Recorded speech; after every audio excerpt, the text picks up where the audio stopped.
Flash theatre TV நேயர்களுக்கு அன்பு வணக்கங்கள். நாங்கள் என்றொரு படம் பல வருடங்களுக்கு முன்பு நடிகர் திலகம் சிவாஜி பிரபு நடிப்பில் வெளிவந்தது.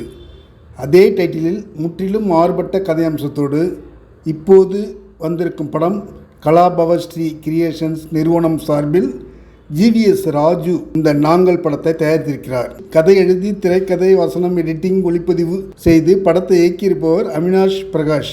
வேத் சங்கர் சுகவனம் இசையமைத்துள்ளார். இப்படம் பல வெளிநாட்டு படவிழாக்களில் கலந்து கொண்டு நிறைய பாராட்டுகளையும் விருதுகளையும் பெற்றுள்ளது. படத்தின் கதை ஊட்டியில் நடக்கிறது. இதுவரை படங்களில் நாம் பார்த்த ஊட்டி வேறு, இது வேறு. ஊட்டியில் கரண்ட் கூட இல்லாத ஒரு பெரிய வீட்டில் 3 பையன்கள் 10, 12, 14 வயது மதிக்கத்தக்கவர்கள். நமக்கே அவர்கள் யார் என்ற குழப்பம் ஏற்படுகிறது.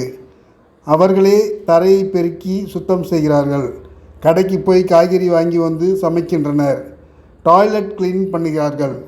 அந்த வீட்டின் உரிமையாளர் அப்துல் ரஃபே வருகிறார். சின்ன சின்ன தவறுகளுக்கெல்லாம் பையன்களை போட்டு அடித்து கொடுமைப்படுத்துகிறார். அவரை கண்டால் நடுங்குகின்றனர். அவர்தான் அவர்களின் அப்பா. ஆசையோடு வளர்க்கும் நாயை மிருகத்தனமாக அடிப்பது பார்த்து அவரையே திருப்பி தாக்குகின்றனர் பையன்கள். வீட்டிலிருந்து ஓடிப்போய் அப்பாவை பிரிந்திருக்கும் அம்மாவிடம் செல்கின்றனர். அவரும் அவருடைய அப்பாவும் பையன்களை அங்கு கேரளாவில் ஸ்கூலில் சேர்க்க முயற்சிக்கின்றனர். ஆனால் பள்ளியில் கேட்கும் ஃபீஸை தன்னால் கட்ட முடியவில்லை என்று பசங்களின் அப்பாவிடமே ஃபோன் போட்டு கேட்கிறார் அவருடைய தாத்தா. அவர் கை விரித்து விடுகிறார். மீண்டும் பையன்கள் ஊட்டிக்கே வருகின்றனர்.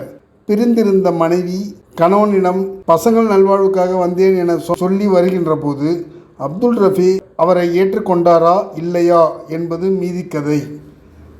பசங்க எதிரிலேயே மது அருந்தும் அப்பா சிகரெட் பிடிக்கிறார்.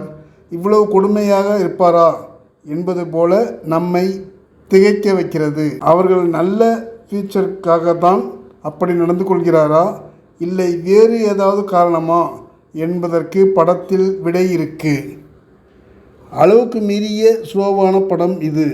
இதில் அப்பா பையன்களை படுத்தும் கொடுமைகள் படம் பார்ப்பவர்களுக்கு வேதனை. ஒரு காரணத்திற்காக படத்தின் சில பகுதிகள் பிளாக் அண்ட் ஒயிட்டிலும் சில பகுதிகள் கலரிலும் எடுக்கப்பட்டிருக்கு. குரூரமான அப்பா கேரக்டரில் மனதில் ஆழ பதிந்து விடுகிறார் அப்துல் ரஃபே. பையன்கள் கார்த்திக் கௌதம் தூரனாக நடித்திருக்கும் மிதுன் ரித்திக் நிதின் நடிப்பு அபாரம். ஊட்டியில் பள்ளிக்கூடம் நடத்தும் அப்துல் ரஃபே ஏன் அதை சக்ஸஸ்ஃபுல்லாக நடத்த முடியவில்லை என்பதற்கு சரியான ரீசன் இல்லை. அம்மா தாத்தாவிடம் போகும் பையன்களை தாத்தா திருப்பி அனுப்புவது, கொடுமைக்கார அப்பாவிடம் மீண்டும் அவர்கள் திரும்பி வரும்போது எந்த சாணமும் இல்லாமல் அவரை அப்பா ஏற்றுக்கொள்வதெல்லாம் ரியாலிட்டியாக இல்லை. நாள்தோறும் வந்து கொண்டிருக்கும் பல்வேறு டைப்பான படங்களில் இருந்து ரொம்பவே வித்தியாசமான படமாக இந்த நாங்கள் அமைந்திருக்கிறது. நன்றி, வணக்கம். எல்லாருக்கும் வணக்கம். நான் தான் மனஸ்வி. ஃப்ளாஷ் தியேட்டர் டிவிக்கு லைக் பண்ணுங்கள், ஷேர் பண்ணுங்கள், சப்ஸ்கிரைப் பண்ணுங்கள், கமெண்ட் பண்ணுங்கள். மறக்காமல் அந்த பெல் ஐக்கானையும் கிளிக் பண்ணிடுங்க. அப்போ தான் உங்களுக்கு நோட்டிஃபிகேஷன்ஸ்லாம் வரும். Thank you all. Bye bye.